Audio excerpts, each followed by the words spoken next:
Adolf Hitler, speech before his generals August 22, 1939. I have called you together to give you a picture of the political situation in order that you might have some insight into the individual factors on which I have based my decision to act and in order to strengthen your confidence. After this, we shall discuss military details. It was clear to me that a conflict with Poland had to come sooner or later. I had already made this decision in the spring, but I thought that I would first turn against the West in a few years, and only after that against the East. But the sequence of these things cannot be fixed, nor should one close one's eyes to threatening situations. I wanted, first of all, to establish a tolerable relationship with Poland in order to fight first against the West. But this plan, which appealed to me, could not be executed, as fundamental points had changed. It became clear to me that, in the event of a conflict with the West, Poland would attack us. Poland is striving for access to the sea. The further development appeared after the occupation of the Memel territory, and it became clear to me that in certain circumstances, a conflict with Poland might come at an inopportune moment. I give as reasons for this conclusion, first of all, two personal factors: my own personality and that of Mussolini.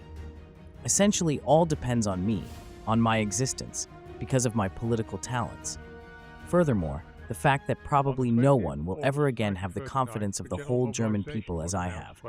There will probably never again in the future be a man with more authority than I have. My existence is therefore a fact of great value, but I can be eliminated at any time by a criminal or a lunatic. The second personal factor is the Deuce. His existence is absolutely decisive. If anything happens to him, Italy's loyalty to the alliance will no longer be certain. The Italian court is fundamentally opposed to the Deuce. Above all, the court regards the expansion of the empire as an encumbrance. The Deuce is the man with the strongest nerves in Italy. The third personal factor in our favor is Franco. We can ask only for benevolent neutrality from Spain, but this depends on Franco's personality. He guarantees a certain uniformity and stability in the present system in Spain. We must accept the fact that Spain does not yet have a fascist party with our internal unity. The other side presents a negative picture as far as authoritative persons are concerned. There is no outstanding personality in England and France. It is easy for us to make decisions. We have nothing to lose. We have everything to gain. Because of our restrictions, Einschränkungen, our economic situation is such that we can only hold out for a few more years. Göring can confirm this. We have no other choice. We must act. Our opponents will be risking a great deal and can gain only little. Britain's stake in a war is inconceivably great. Our enemies have leaders who are below the average. No masters, no men of action. Besides the personal factors, the political situation is favorable for us. In the Mediterranean, rivalry between Italy, France, and England. In the Far East, tension between Japan and England. In the Middle East, tension which causes alarm in the Mohammedan world. The English Empire did not emerge stronger from the last war. Nothing was achieved from the maritime point of view. Strife between England and Ireland. The Union of South Africa has become more independent.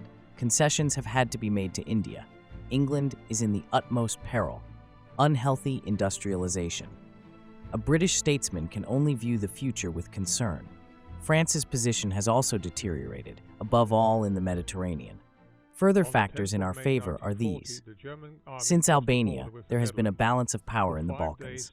Yugoslavia is infected with the fatal germ of decay because of her internal situation. Romania has not grown stronger. She is open to attack and vulnerable. She is threatened by Hungary and Bulgaria. Since Kemal's death, Turkey has been ruled by petty minds and unsteady, weak men. All these favorable circumstances will no longer prevail in 2 or 3 years' time. No one knows how much longer I shall live.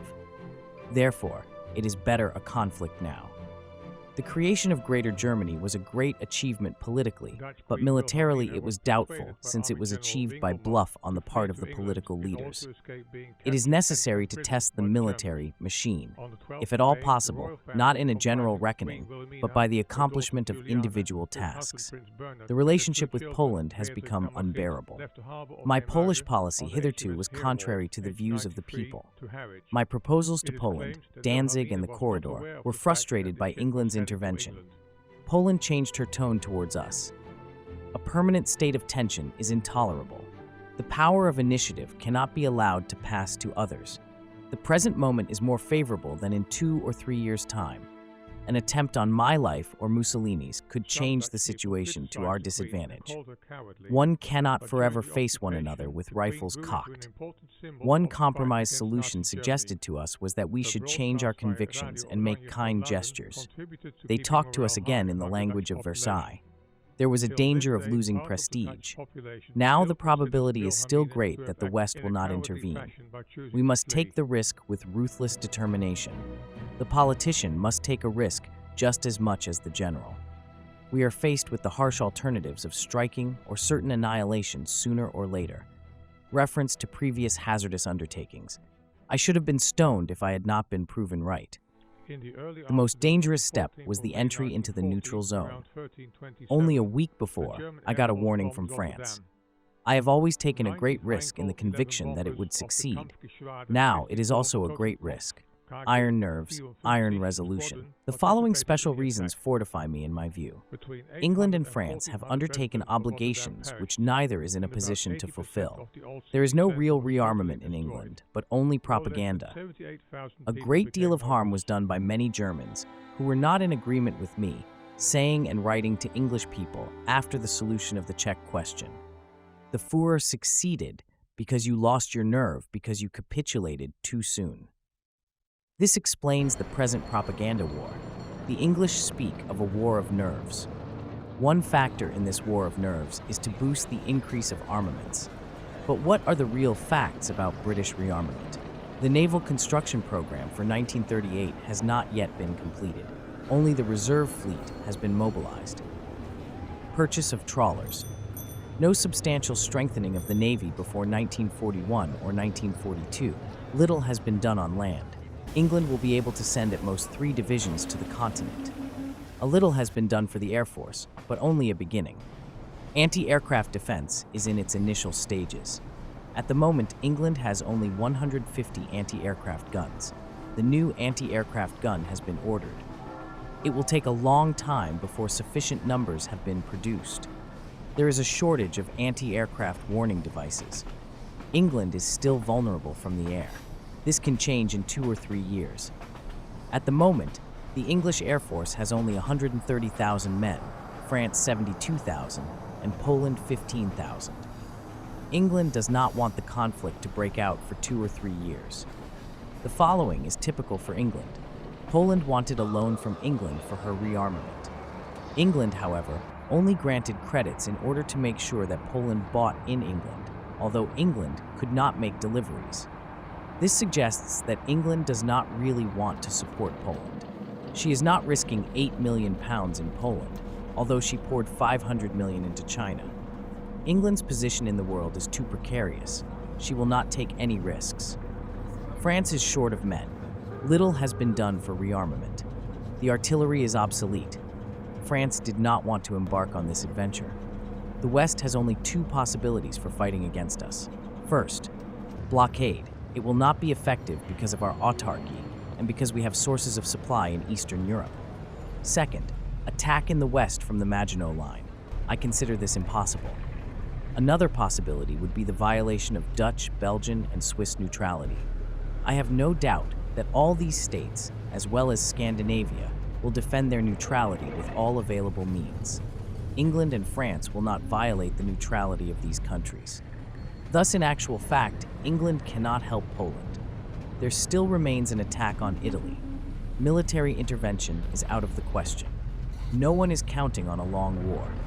If Herr von Brauchitsch had told me that I would need 4 years to conquer Poland, I would have replied, then it cannot be done. It is nonsense to say that England wants to wage a long war. We will hold our position in the West until we have conquered Poland. We must bear in mind our great production capacity. It is much greater than in 1914-1918. The enemy had another hope, that Russia would become our enemy after the conquest of Poland. The enemy did not reckon with my great strength of purpose. Our enemies are little worms, kleine Würmchen. I came to know them in Munich. I was convinced that Stalin would never accept the English offer.